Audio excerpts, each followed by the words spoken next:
Okay, before we actually go into this detail of this soil erosion prediction, we need to discuss something more about this mechanical soil erosion control and a continuation of that. This is we call this as in the next one is apart from this mechanical soil erosion control, we also use another control for to stop and check erosion, like this. This is called vegetative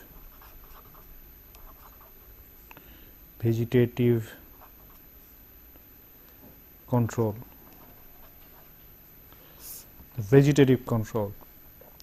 The vegetative controls are like this. I mean, you say, if you are just trying to observe particularly a slope, particularly a barren slope, how it looks like. So, here, say here, if it is a slope like this, say here the slope is broken at places like this, the slopes that we generally observe here. What is this slope when it is completely denuded, completely barren? So, this is barren slope. Barren slope means you don't have any large plants.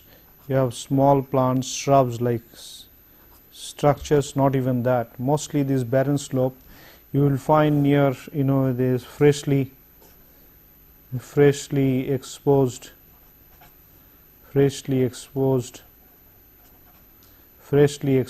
slopes,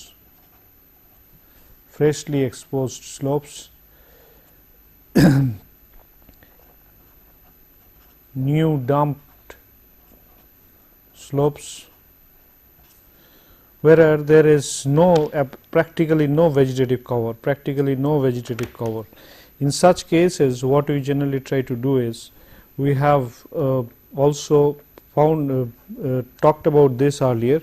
What we do is, generally we try to spread some vegetative material on the surface of the slope, What are these vegetative materials? These vegetative materials, depending on the availability and the requirement, we generally spread vegetative material.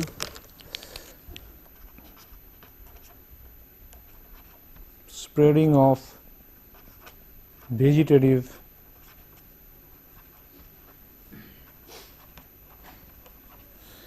What are these vegetative materials? Mostly cut hays, fallen leaves,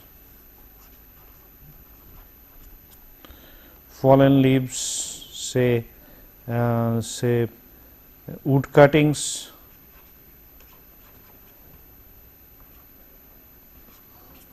are generally spread all over the barren surface of the slope, So, these they work the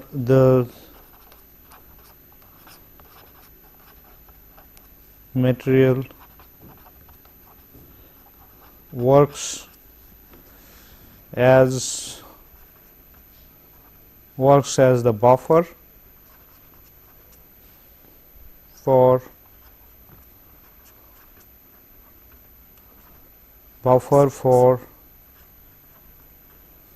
the rain, buffer for the heavy rain, thereby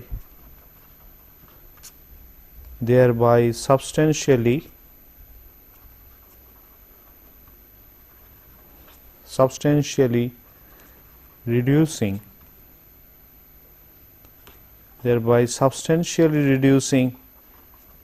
the impact on the slope,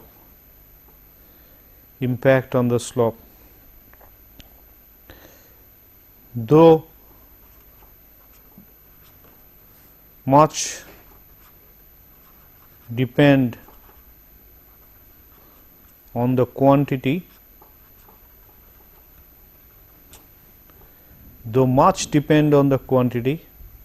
of the vegetative material,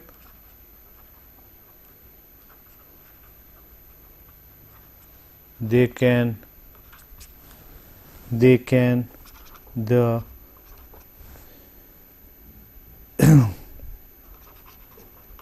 the effort can reduce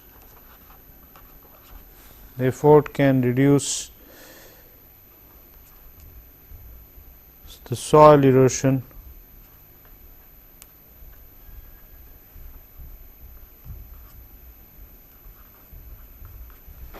by about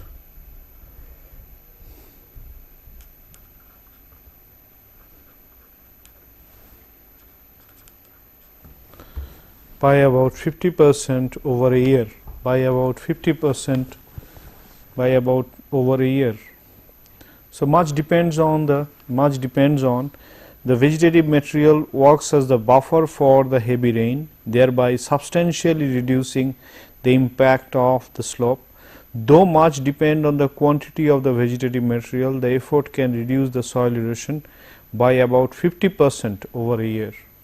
So this is also another very standard technique. This is also a very standard technique of, is just in case, just to suggest you another important thing is that when we generally cut grasses, in our gardens or any other places, or collect leaves, they can be a very important resource. This can be very important resource, particularly in areas where there are very little vegetative growth. This vegetative growth and very little rainfall, this kind of material, if it is spread over a large surface area, they can substantially improve the quality of the soil over time, and not only that, can reduce erosion to a substantial amount over the years. So having to say all this thing, now we can see that this is how the erosion can be checked and controlled, and at the same time there is a necessity for, in most cases, for how much there should be required, how much vegetative control required, how much mechanical soil erosion control structures are required, can be found out with the prediction of soil erosion. So we are going back to the main topic of the class now, is the soil erosion prediction.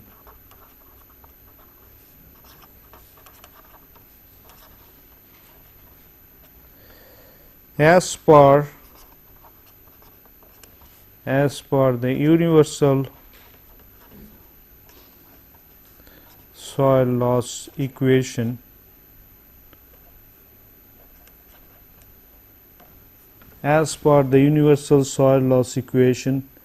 and the experience and knowledge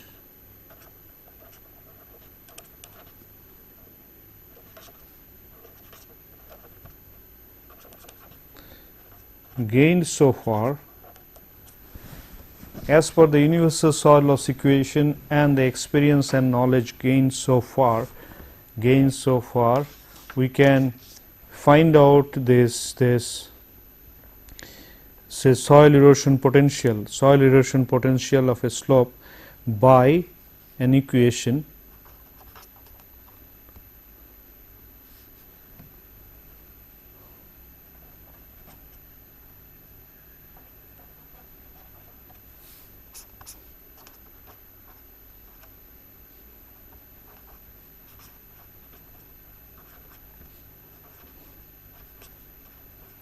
erosion potential of soil by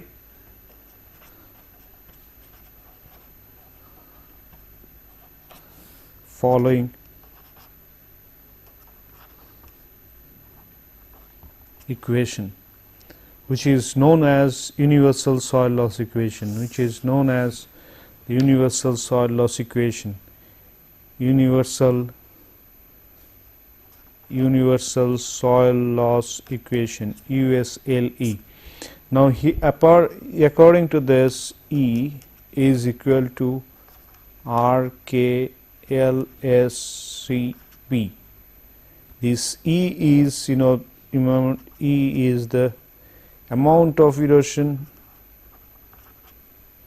amount of erosion in tons. Remember this, tons per acre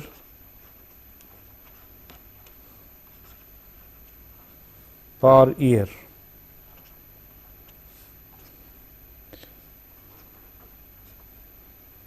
Per acre per year. So this can be this can be found out like this. How it is found out here? What are the factors here? See, R is called the rainfall factor.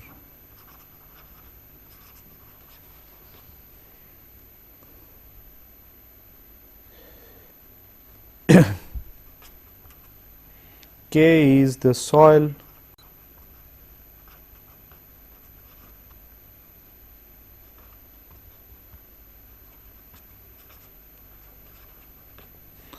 erodibility factor. L is the length factor, this is slope length factor.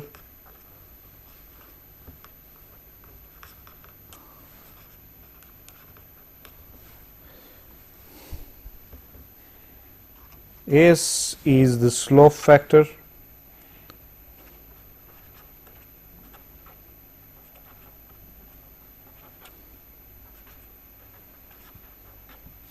Slope gradient factor. C is the vegetative factor or vegetation factor.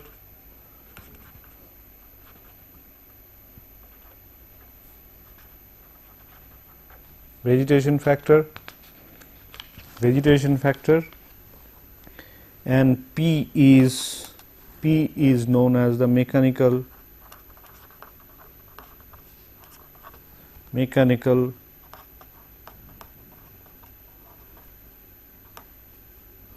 erosion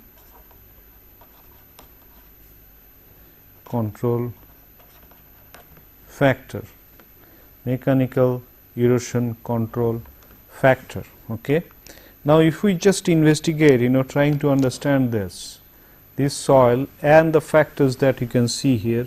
R is for the rainfall factor, K is the soil erodibility factor, L is the slope length factor, S is the slope gradient factor, and the C is the vegetation factor.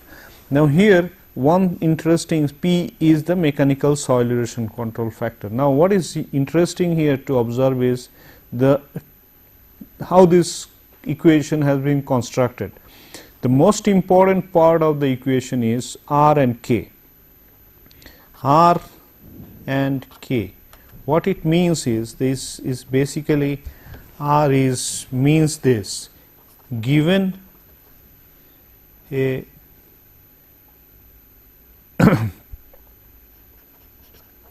given a type, that is amount of rainfall and duration, amount and duration, given a type of rainfall in a geographical area,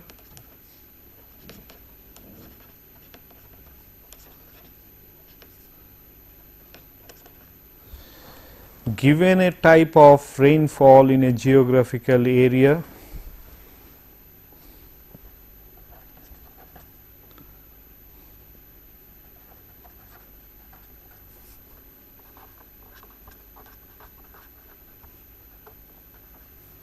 what will be the erosion potential? What will be the erosion potential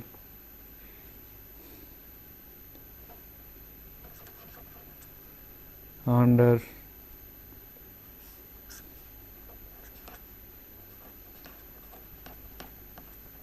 of a barren slope of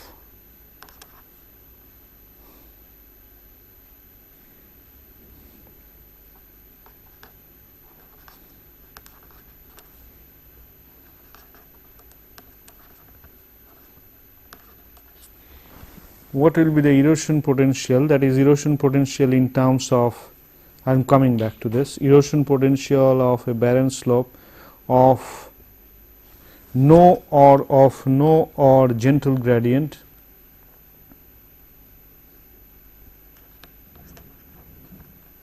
having given structure, conductivity,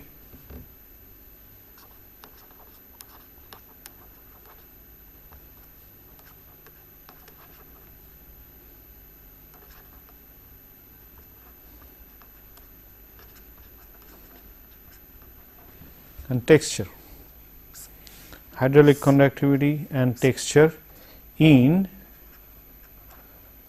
tons per acre per year. This is what is R. Rk signifies R and K both multiplied. R and K both multiplied signifies that given a type of maximum rainfall in a geography, what will be the erosion potential of a barren slope having given structure, hydraulic conductivity and texture. I will come back to that again.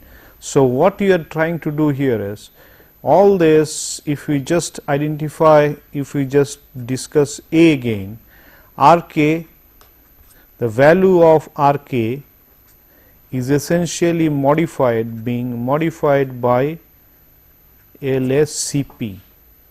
LSCP, what it means is like this. Suppose is the construction of the equation is like this. Say you have identified that in a particular area there is a gentle slope having a particular structure, hydraulic conductivity, and also say hydraulic conductivity or permeability, as you can explain, and texture. If you have done this, suppose this slope here, as you can see, this slope. Now this slope, there, if this slope is increased, say here it is say about say 10 degrees, if this slope is increased to say 30 degrees, so erosion would increase here, essentially should increase for the same condition, right. Similarly, if you just think across this slope,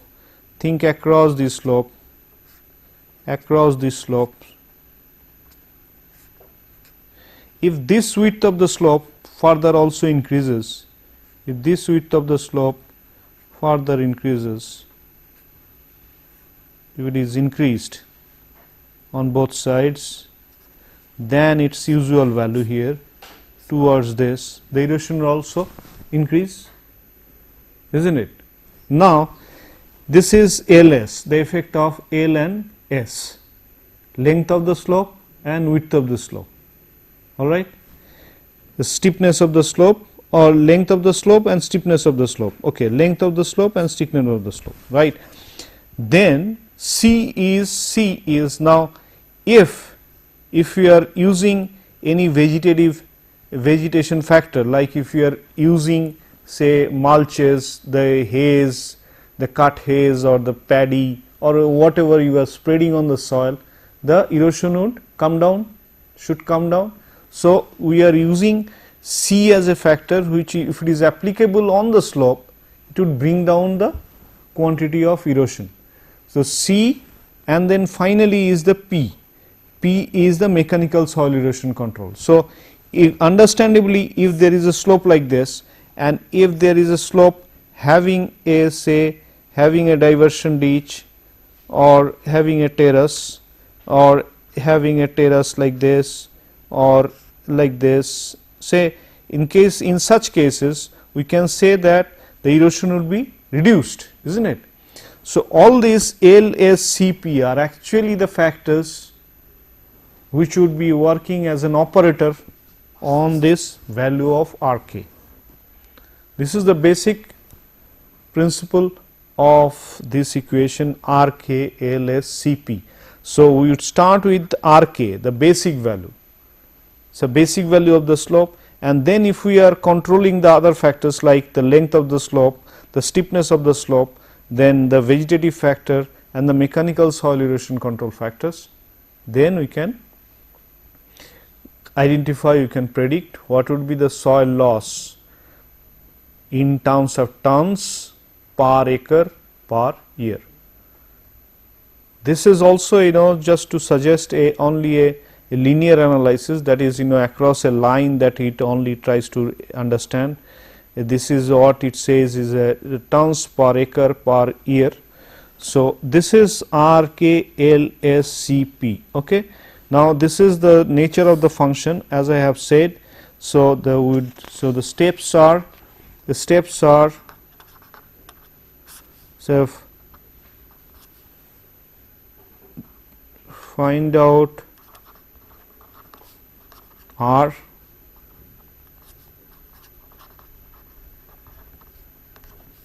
determine K,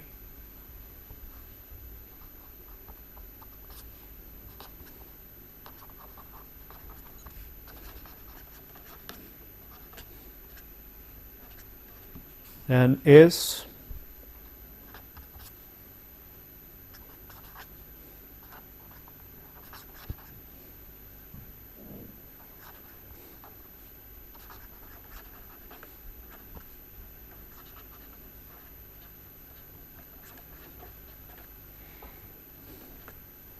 if vegetation factor is applicable, use C,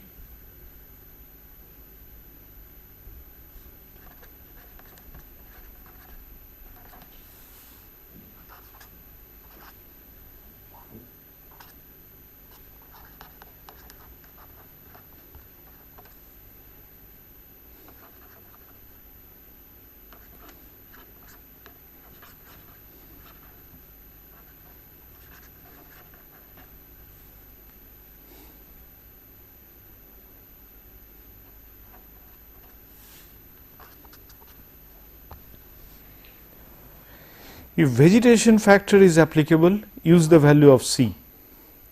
Otherwise, when no vegetation factor, use the value of C is equal to 1. Okay. Similarly,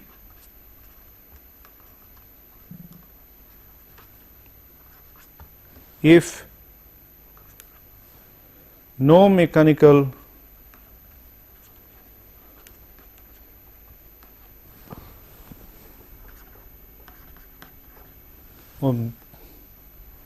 is applied, similarly if no mechanical erosion control is applied,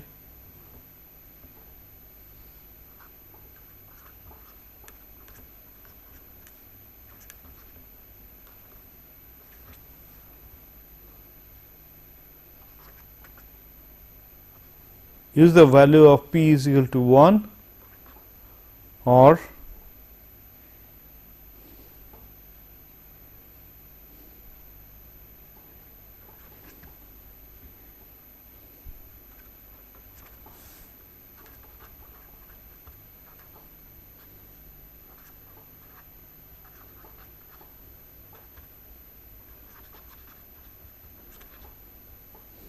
if some erosion control is applied,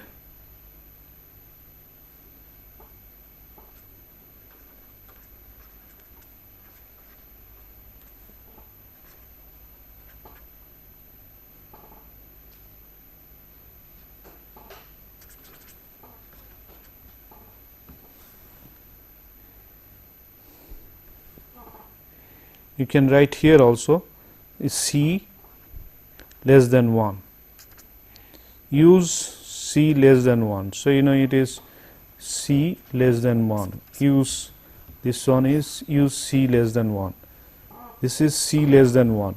So, let me explain this again. Find out R. R can be found out by the geographical location. There is nothing much to find out, from the meteorological data, from the geographical data you can find out R. Determine K. K is the basic property of the soil. K deals with the property of the soil, that can be determine K, that has to be determined. Say as you have found out for the texture, as you have found out for organic matter in soil, the K has to be found out. Know the effect of L and S. Length and slope should be known. Generally as a parameter it is given. If the vegetation factor is applicable, use the value of C less than 1. If it is any kind of vegetative factor is used, that means some form of haze, some kind of mulches have been used, say then we will say that C would be less than 1. Otherwise, when no vegetation factor is used, use C is equal to 1. So, what is in effect happening here is this, see this E, this is the basic value R k that I have said. Okay. Now, if it is say Ls, also you would find out Ls. Now, suppose if C, we are using C is equal to less than 1 multiplied by P is equal to less than 1. So, what is happening here is we can say now that you can say that is in a particular value like this, say here the total erosion potential has been reduced because this one are less than 1. So, we would find, say if we find this value as this is a value, we call it as E1, E2, and this one is as RK, LS and CP, where C is equal to 1 and P is equal to 1, then we can very well say U1 being more than E2. Not very complex. Actually, what I am trying to say is, if you have made some mechanical soil erosion structure on the slope, then the value of P would be less than 1. Otherwise, if you have not done anything, then P is equal to 1. Okay. Similarly, if you have spread some haze, some vegetative material on the surface of the slope, then C would be less than 1, otherwise C would be equal to 1. When nothing has been done, C would be equal to 1. So, as you can see in slopes where this mechanical soil erosion control has been made, then some vegetative material also has been spread, the erosion potential has gone down from its earlier position. That is only it tries to suggest. Okay.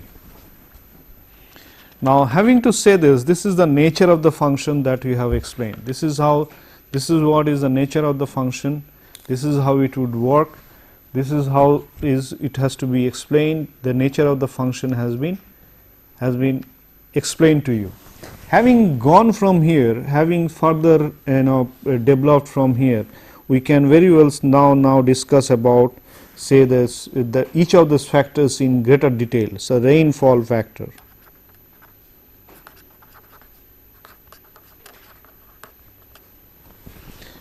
Rainfall factor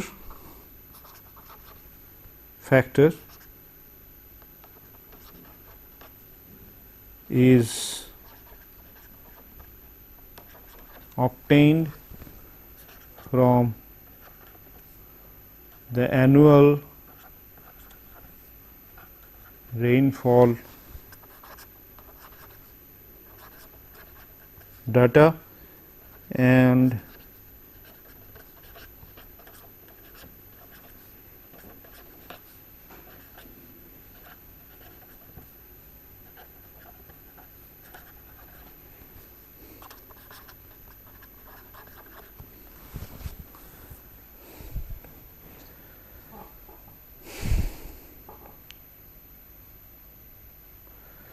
the frequency of the rainfall episodes. The episodes are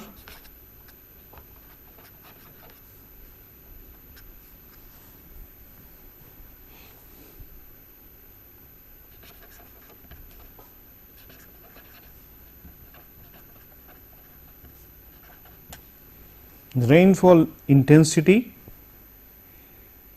depends on, is a function of episodes are rainfall, there is a function of rainfall intensity and duration.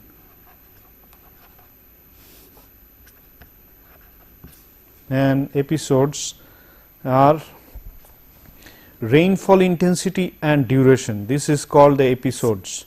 So, what is episode means? It says when it is drizzling for 2 hours.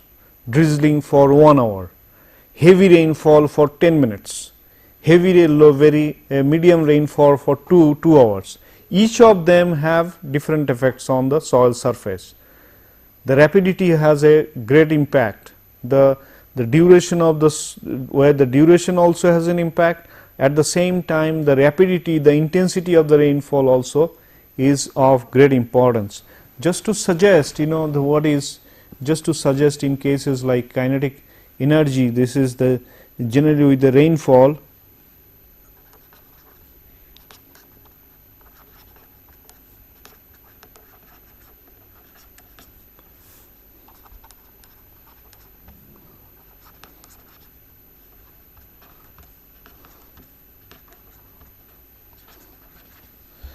The kinetic energy associated with the rainfall, with any rainfall, with the rainfall is can be given by an equation where it is generally an empirical equation which is much used, what is 8.73 log 10 I, where I is the rainfall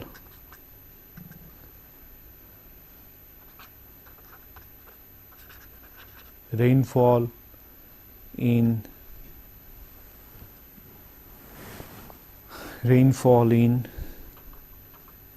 millimeter per hour, and Ke can be in the form of a potential energy, which is in the form of kinetic energy. This is the kinetic energy in terms of standard equations for kinetic energy that we can mv square, half mv square kind of this thing can be found out here. So this Ke is just for your interest, though we will not use this, but it's just for your information. Rainfall in millimeter per hour plus 11.87, 8.73 it should be, and in terms of, I think this would be in joules. That is what we should use here. So this is kinetic energy can be known like this. What is T? Here, what is T? 11.8. 11.87. Okay, 11.87. Okay. Now this, having said this, so here this rainfall intensity, the rainfall factors, the episodes, and as I have explained, the rainfall factor. See, generally for a country, according to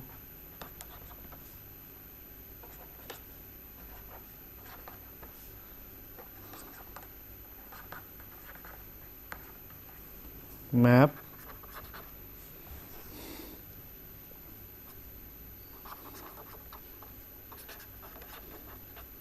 rainfall factor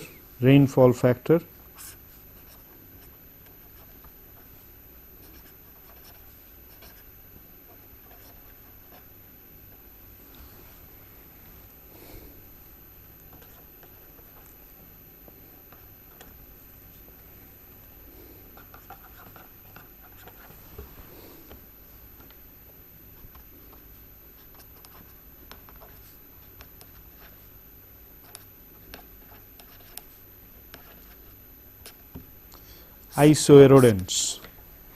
Isoerodents is this,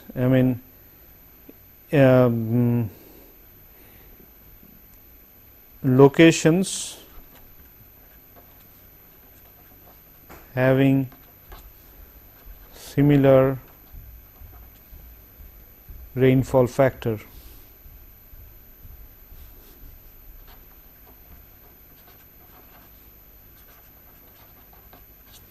So if you just try to say how it is generally done is not done for India, is not still done, but how it is generally done is like this.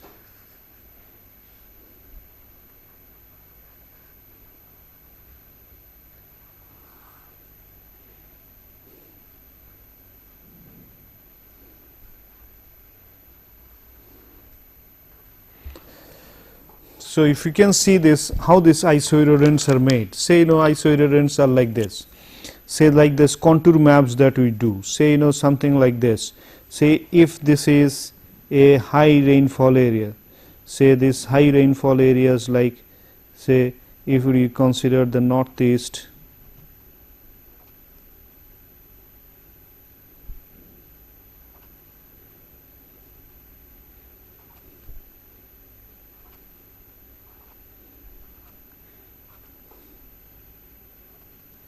then you have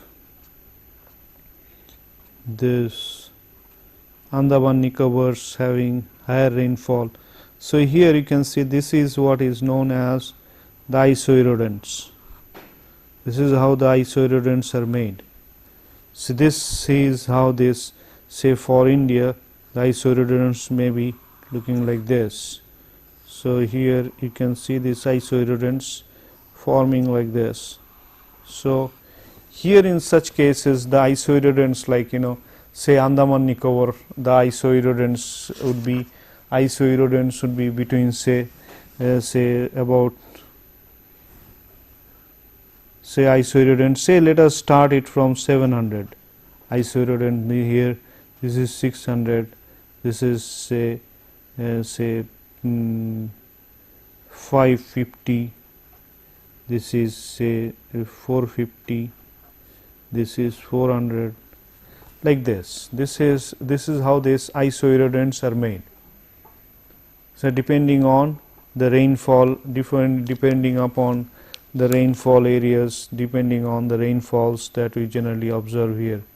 So, in this Andaman Nicobar area, starting from here, so we are going towards the arid region towards the west.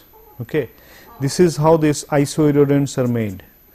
So higher rainfall areas, so you can have another isoerodent like say about 800, like this. So, these isoerodents can be once these isoerodents are available, so we can find it like this. We can say there is say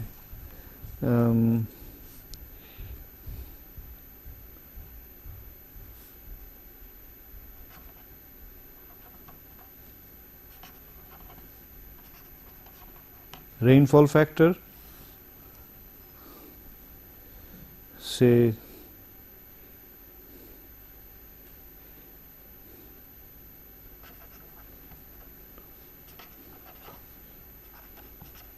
rainfall type.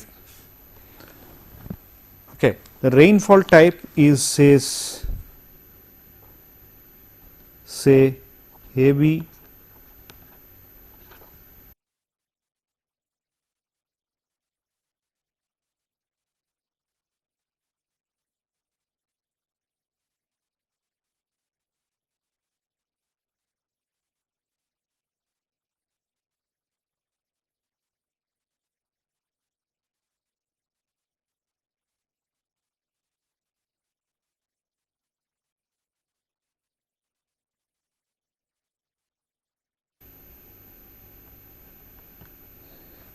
long and high intensity rainfall. It's not, rainfall is not required to be written. Heavy, and say there we will have a rainfall factor say of 800, right. Then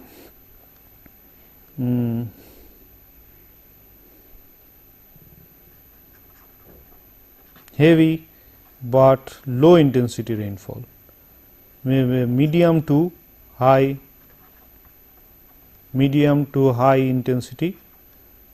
intensity rainfall. So, you will have it is 700. So like this, this is how this rainfall factor would be given. So I'll give you I'll talk to you in the tutorial class how this is to be found out. So the basic principle is like this. So then we would come to say intermittent and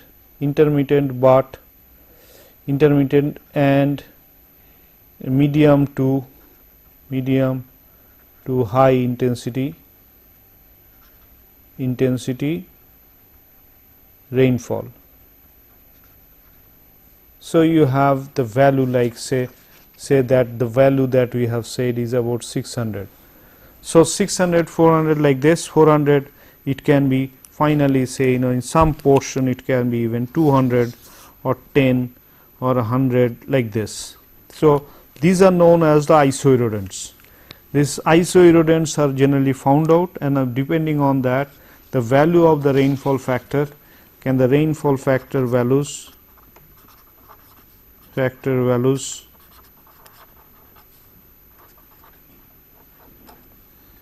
can be between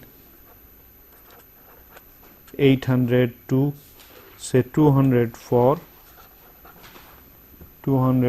say 200 or say even 50, say 50 you can write 50 for Indian locations.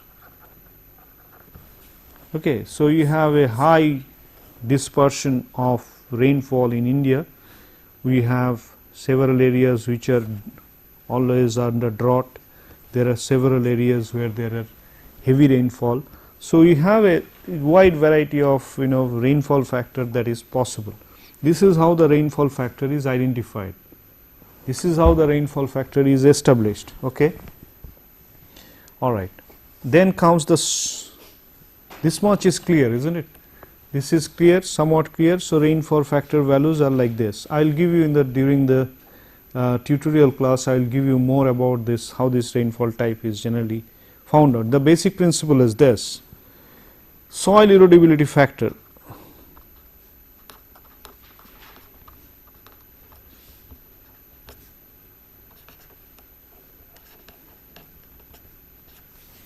Soil erodibility factor. This soil erodibility factor depends on these three properties of the soil. This is firstly is a one part of the texture, and the function of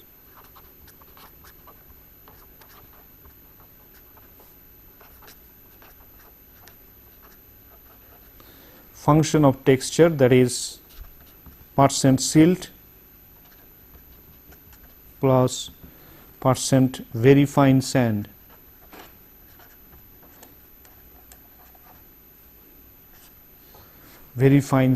Percent silt plus very fine sand. You remember, in the soil classification that I said, the USDA, US Department of Agriculture's soil classification is somewhat different from the European and universal systems. You can see that there the percent silt and very fine sand.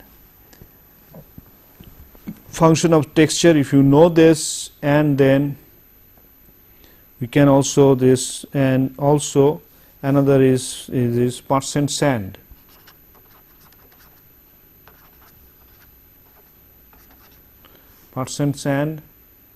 And then goes to this from, and so this also is about the soil structure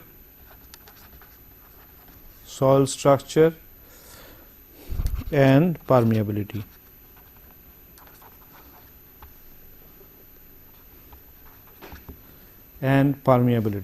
Okay, and permeability, and also this is one thing I missed here: soil organic matter.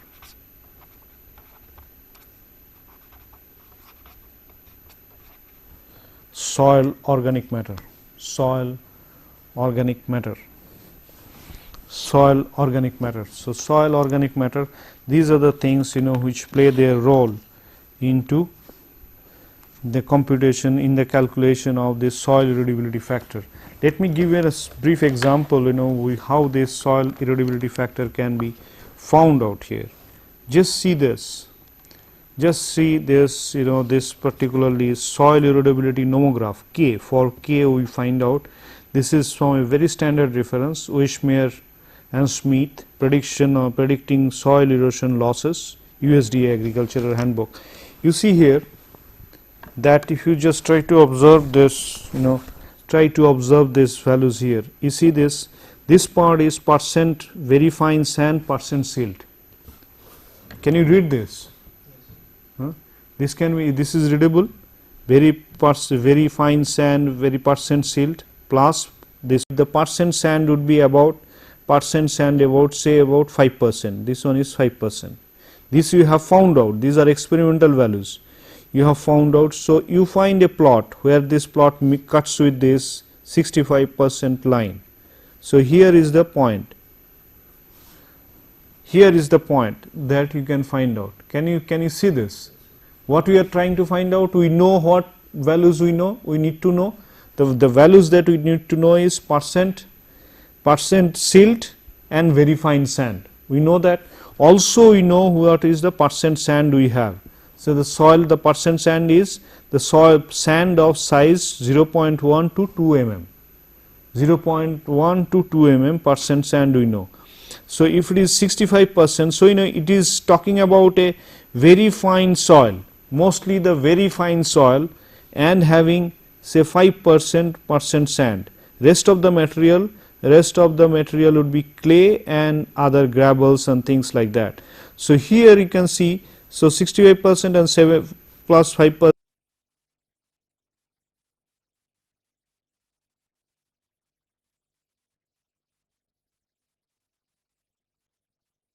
percentage organic matter in the soil. Percentage organic matter in the soil. What is the percentage organic matter in the soil? So the percentage organic matter in the soil we have found out say at 3%. Okay, 3%. So this value is where, this is the dotted line where this one, if you run perpendicular, this parallel to this line, this one where it cuts. Okay. Then from here onwards, this gives you the first approximate value of K. The first approximate value of K here, you can very well find out it to be about 0.28, isn't it? 0.28, isn't it? This way you can find out. Now here, try to say this. What these are experimental values that we have found out: sand, silt, clay, and organic matter. We know that. So from that we can have a fast approximation of the value of K. This K needs to be further refined. The value of K needs to be further refined. So what we do to further refine this value of this K, what we do is we generally run to the map for soil structure, which is given as 1, 2, 3, 4. 1 is given as very fine granular soil structure, fine granular, medium or coarse granular, blocky, platy or massive. So here our soil comes under fine granular. As you can see, most of the fines and silt constitute most of the soil. So this one is 2, this 2 here. So here it is getting connected here as this value of 2 here. It is connecting to this line of 2 soil structure, 2 soil structures 2. So here from there, as we drop it down further, we finally find out this permeability connect with the permeability value 654321. This 654321 values you can see the very slow to medium, medium to moderate, moderate to rapid. What should be this soil? Understanding from this soil, what we can find out is this soil should have a very slow, slow to moderate or quite slow permeability, because most of the constituents are silt and sand. So here this is where it connects here again, and at this point what is this one is basically the value of 4 permeability. The 4 permeability is nothing but here, as you can observe here, 4. This 4 when again brought back connected to this, we find the final soil erodibility factor, the final soil erodibility factor as 0.3. So, what we started was with 0.28, we have refined the value to 0.3. So, the value of K in the nomograph would be 0.3. So, we have found out two values R and K. ALAS-CP we will find out later in the class. So, in the next day we will find out the value of ALAS-CP, and I will show you about how for a soil we can determine the value of its soil erosion potential.